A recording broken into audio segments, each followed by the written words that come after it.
Muy buenas tardes, bienvenidos a la UNAM Responde. Los saludamos con mucho gusto este martes desde nuestras instalaciones aquí en Ciudad Universitaria para seguir haciendo eco de todas esas reflexiones que genera nuestra casa de estudios desde muy distintas disciplinas. Hoy platicaremos, por ejemplo, sobre la historia de los quesos en A la Conquista del Sabor. Además, tenemos datos relevantes sobre el cambio climático en UNAM Global TV, que nos habla sobre la situación de México y del mundo. Y comenzaremos platicando sobre el regreso de Donald Trump, qué implica o qué esperar de las palabras a los hechos. Esto y mucho más durante los próximos minutos. Acompáñanos.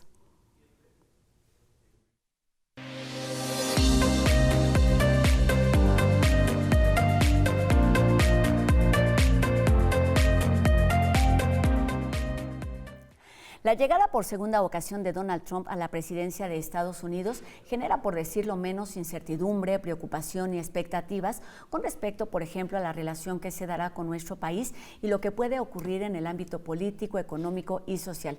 Y bueno, para ayudarnos a entender el tránsito de las palabras a los hechos, saludamos esta tarde al doctor Juan Carlos Barrón, quien es el secretario académico del Centro de Investigaciones sobre América del Norte, el CISAN de nuestra universidad. Doctor, bienvenido a la UNAM Responde. Hola, Rosa, muchas gracias por la invitación. Pues es muy complicado, me parece, hablar de este tema o no sé exactamente por dónde empezar y creo que por ahí empezaría con el título que le pusimos a este programa, que tiene que ver cuáles son las expectativas de lo que puede pasar a partir de ayer y durante los próximos años en cuanto a las palabras y los hechos. ¿Estarán conectados? ¿Qué tanto? Pues bueno, hay dos niveles internos y externos para Estados Unidos. Y pues bueno, en una palabra, las expectativas pueden ser telúricas. Estamos ante un cambio de época, estamos en un momento en el que Donald Trump está iniciando su segundo periodo. Normalmente, cuando hablamos de un segundo periodo, no hablamos de que haya habido una interrupción en medio. Claro. Entonces, pero de todas maneras, los segundos periodos suelen ser con mucha prisa, con mucho ímpetu. Y en este caso, pues bueno, para revertir primero las políticas de Biden y para reafirmar lo que inició en su primer periodo, entre pues, muchas amenazas, ¿no? Amenazas de deportaciones, amenazas de aranceles, negociaciones para las guerras que hay en el mundo, en fin, es un momento en el cual la estrategia de Estados Unidos va a cambiar por completo. Ya tenemos un antecedente que fue el primer periodo, pero pues lo esperamos esta vez recargado. Esto es importante. Llega, regresa por segunda ocasión y el mundo es diferente, él es diferente, sus intenciones son diferentes y tiene que ver con algo que nos mencionaba fuera del aire, que tiene que ver con el contexto político y los intereses de los candidatos o de los presidentes hoy en día. Sí, es muy interesante además ver, por ejemplo, cómo escogió él y su equipo esta imagen de agresiva, de venganza, con la cicatriz en la oreja, para mostrar un presidente de Trump radicalmente distinto del primero. Claro. ¿No? Se espera una presidencia agresiva con un equipo compacto, que no negociado como en la primera ocasión, y que pues bueno, realizará acciones contundentes muy probablemente en los primeros 100 días, que siempre es un análisis que solemos hacer. ¿Qué pasa con un gobierno en los 100 días? Pues yo creo que en esta ocasión va a ser de mucho impacto las acciones que vaya haciendo, tanto a nivel interno como externo. Habemos muchas personas que creemos en el poder de las palabras y sabemos que las palabras cuentan, pesan y pueden cambiar universos completos.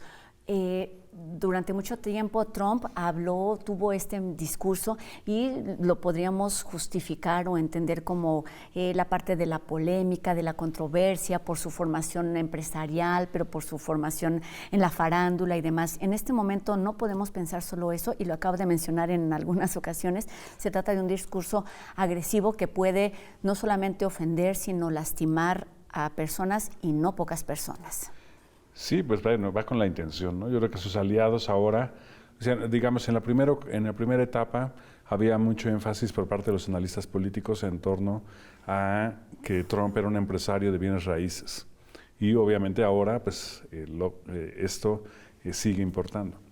Sin embargo, en esta ocasión lo que hace la diferencia es que viene en fuerte alianza con el hombre más rico del mundo, que es Elon Musk, y pues al hacer esta alianza está enviando mensajes de una manera pues mucho más contundente y que pues bueno, es previsible que vamos a verlo expresado en hechos, pero que también pues podría estarse tratando de formas de amplificación mediática para mantener el impacto de miedo, para mantener el impacto de vulnerabilidad de ciertos grupos. En el caso de los mexicanos en Estados Unidos, por ejemplo, pero también con las diversidades sexuales también, por ejemplo, vemos que estos grupos pues tendrán ahora pues un temor para hacer cosas cotidianas, ¿no? Ir en el transporte, ir a la escuela, ir a su centro de trabajo, etcétera.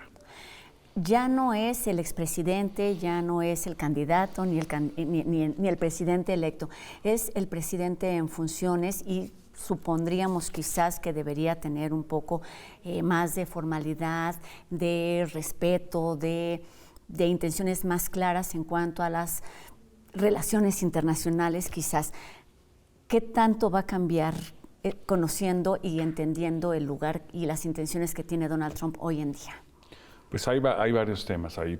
El primero pues es el impacto que tiene en efecto dominó en políticos en todo el mundo. Lo que vimos hace unas semanas con Justin Trudeau, lo que veremos en unos días en Alemania, tiene que ver pues con el debilitamiento de una propuesta política globalizadora, liberal, a escala planetaria, y el fortalecimiento de una nueva propuesta, o bueno, no tan nueva, más bien vieja propuesta, simplista para los tiempos complejos que vivimos hoy, pero que se comunica más fácilmente y que ha logrado pues, que una buena parte del electorado se enganche con esa simplicidad.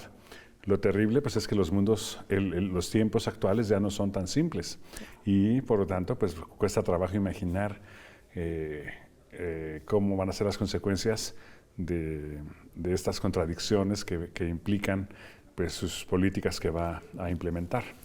Con todo este contexto, ¿cómo se vislumbra esta relación de México-Estados Unidos o Trump-México en particular? Ya ni siquiera Estados Unidos como nación, sino Trump-México. Doctor. Pues tenemos ahorita una posición bastante favorable desde México porque hay una cohesión institucional entre la UNAM, la Secretaría de Relaciones Exteriores, el CISAN, el Instituto Matías Romero.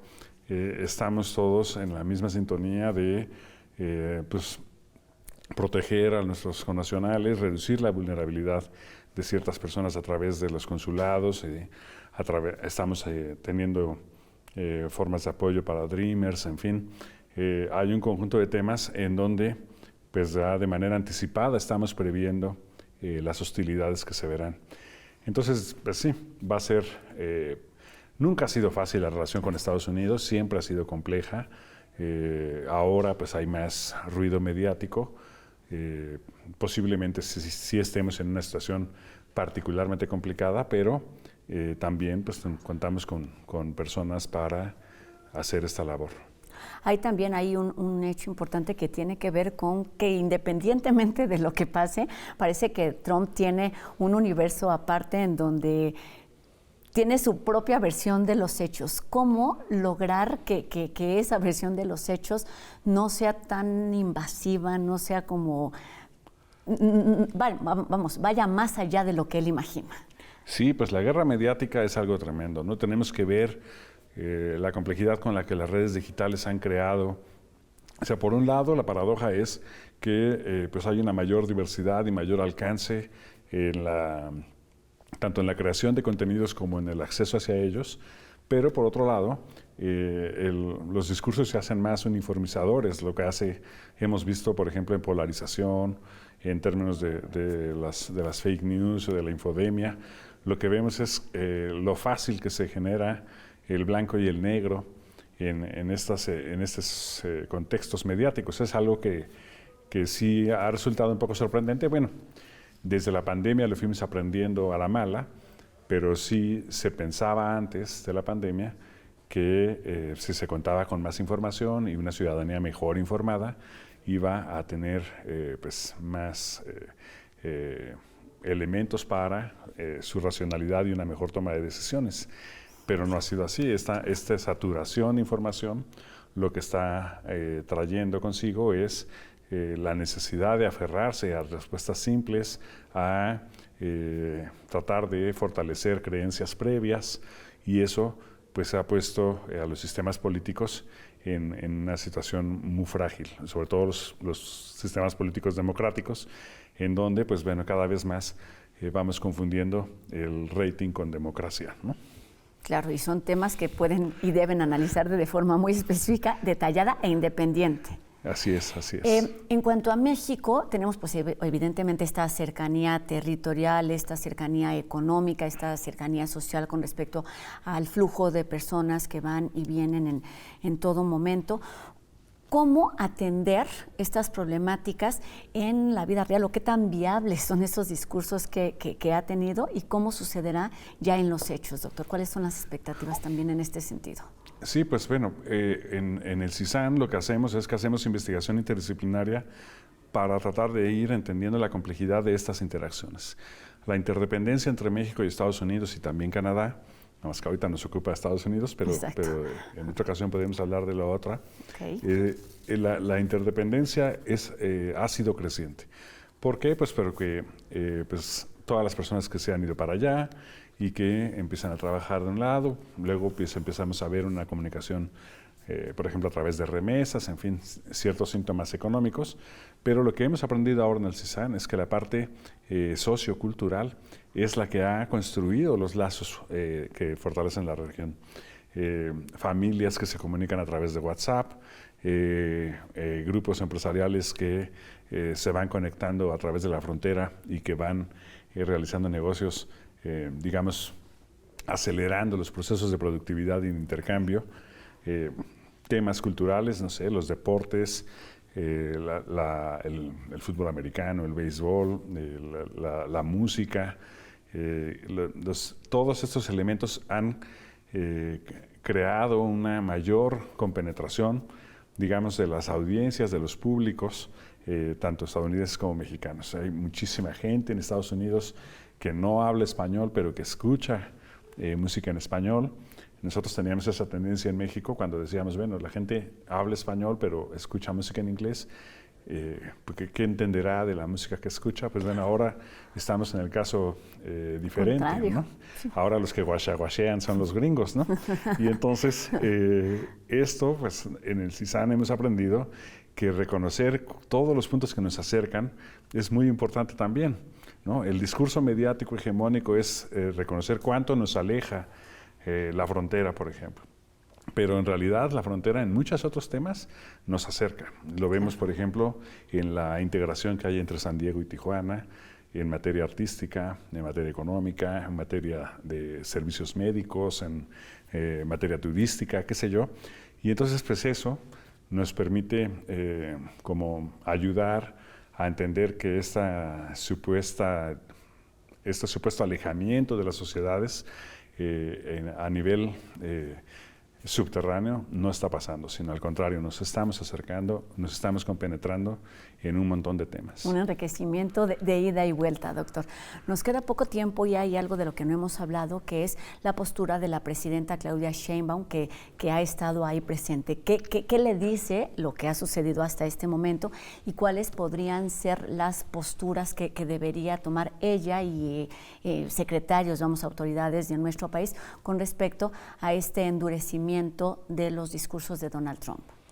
Yo, a título personal aquí, yo diría, a mí me da gusto pensar que México se ha percibido internacionalmente en la vanguardia.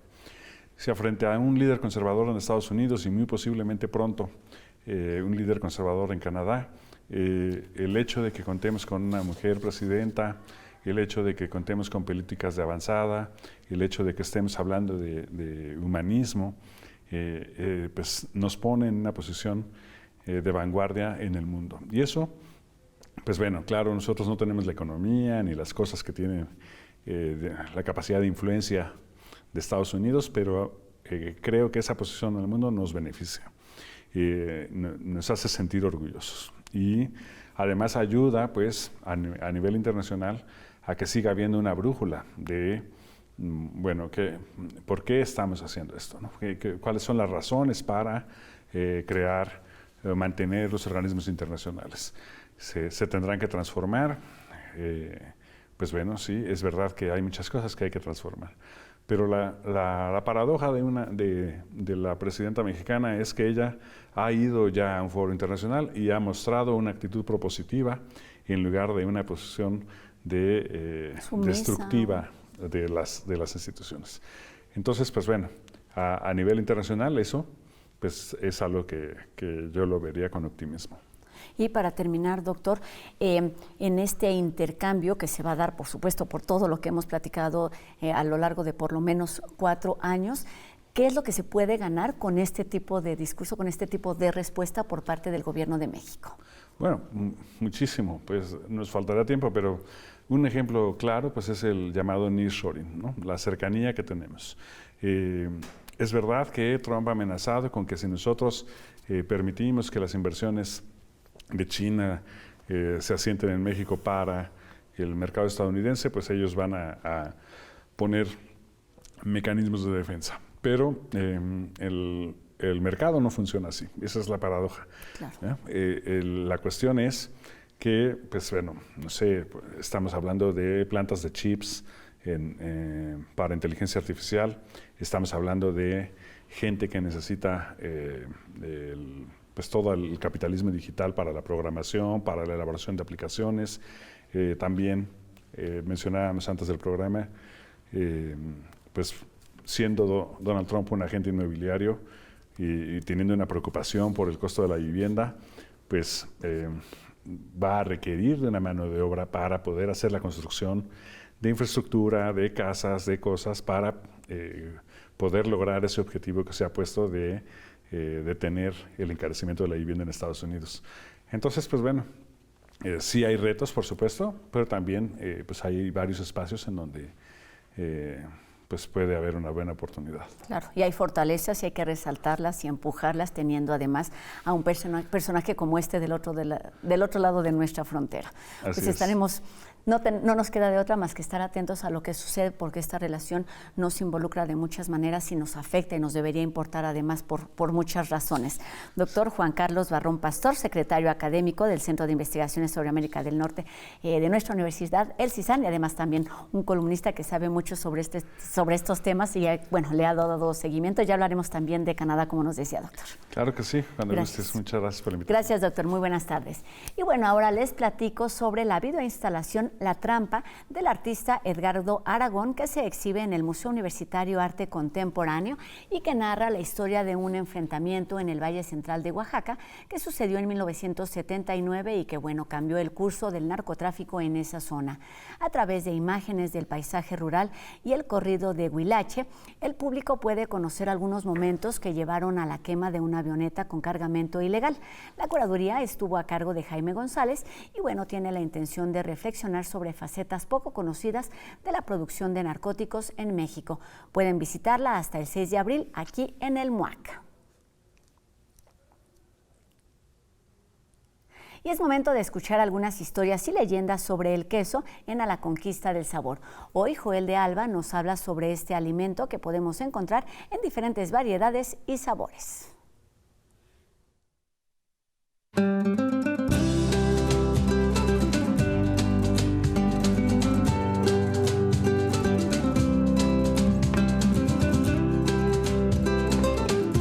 La historia del queso está llena de mitos, leyendas y suposiciones. ¿Cuándo y dónde fue su origen? Es todo un misterio. Pero si algo podemos afirmar con certeza es que aquellos primeros quesos surgieron en el Neolítico, cuando el ser humano aprendió a domesticar a los animales. En concreto, las primeras ovejas entre el año 8000 y el 3000 a.C. Este fue el momento en que nuestros antepasados pudieron degustar ese alimento milenario con una historia que te abrirá el apetito. La leyenda más extendida trata de un mercader árabe que, mientras recorría el largo desierto, guardó leche en un recipiente hecho a partir del estómago de un cordero. Al abrirlo, vio que la leche había fermentado debido al cuajo del estómago del cordero y a las altas temperaturas del desierto. Otra versión de la misma leyenda tiene como protagonista a Canana, un pastor del Asia Menor, que tuvo el mismo final, descubrir un delicioso alimento, fruto de la fermentación de la leche. Otra historia más romántica proviene de la mitología griega, diciendo que fueron los dioses del Olimpo quienes enseñaron a los humanos a elaborar el queso como regalo divino, y no estaban lejos de la realidad, ¿verdad? Desde las antiguas civilizaciones, el queso se ha almacenado para las épocas de escasez y ha sido considerado un alimento con numerosos beneficios, como la facilidad de transporte, buena conservación y su alto contenido en grasa, proteínas, calcio y fósforo. Los hallazgos arqueológicos más antiguos vienen del Antiguo Egipto, donde se cree que se elaboraban quesos frescos, similares al requesón, batiendo la leche, almacenándola en sacos de piel de cabra y filtrándola en esteras de caña. Cuna de su origen también fue la antigua Mesopotamia, donde fue encontrada la lechería, un friso sumerio del templo de la diosa de la vida, Ninhursag, que muestra detalladamente las fases de producción de queso, desde el ordeño, el batido y filtrado hasta el almacenaje. El queso también tiene un gran protagonismo en recetas y postres muy preciados en la antigua Grecia, donde no se comía solo, sino mezclado con harina, miel, aceite, pasas y almendras. Pero fue la antigua Roma donde se catapultó su popularidad hasta límites insospechados. Los antiguos romanos consumían queso sobre todo de cabra, prácticamente a diario, y lo condimentaban con tomillo, pimienta, piñones y otros frutos secos. Su proceso de elaboración era muy similar al que utilizamos en la actualidad, y fue este el que se extendió en todos los confines del imperio. Seguramente no sabían muchos de estos datos en torno al queso. Y bueno, en otro tema, el cambio climático, sabemos, es uno de los temas más complejos a nivel mundial. Y enseguida UNAM Global TV nos explica por qué México tiene un reto importante para este año, luego de que el 2024 se convirtiera en el más cálido del que se tenga registro.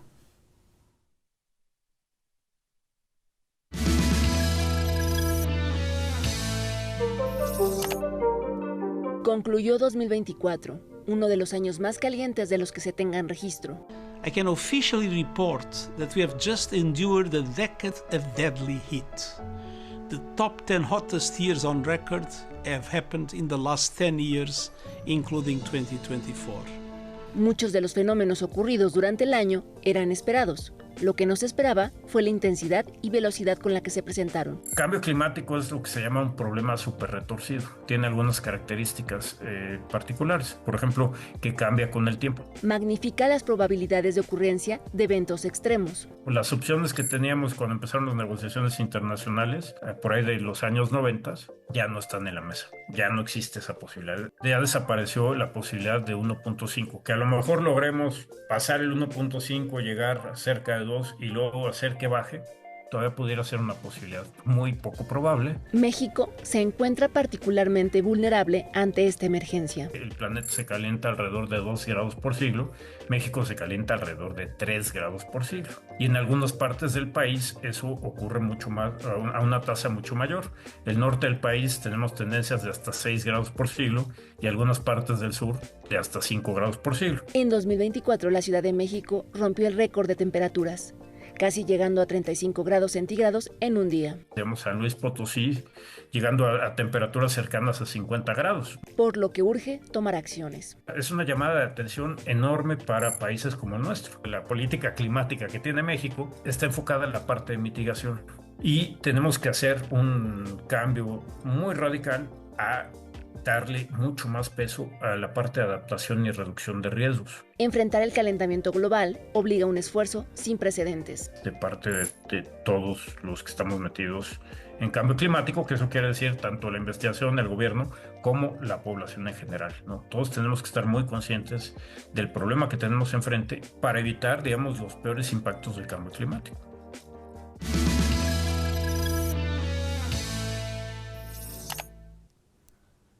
todos tenemos la responsabilidad de actuar y empujar en torno a este tema. Y bueno, para terminar, hoy los vamos a dejar con información de la ENES León y antes agradecemos a Ricardo Iturbe su participación en la interpretación de lengua de señas mexicana que nos permite llegar a un público mucho más amplio y a todos ustedes les recordamos que nuestras vías de comunicación están abiertas en todo momento para que nos hagan llegar sus dudas, sus comentarios y sigamos haciendo juntos La UNAM Responde.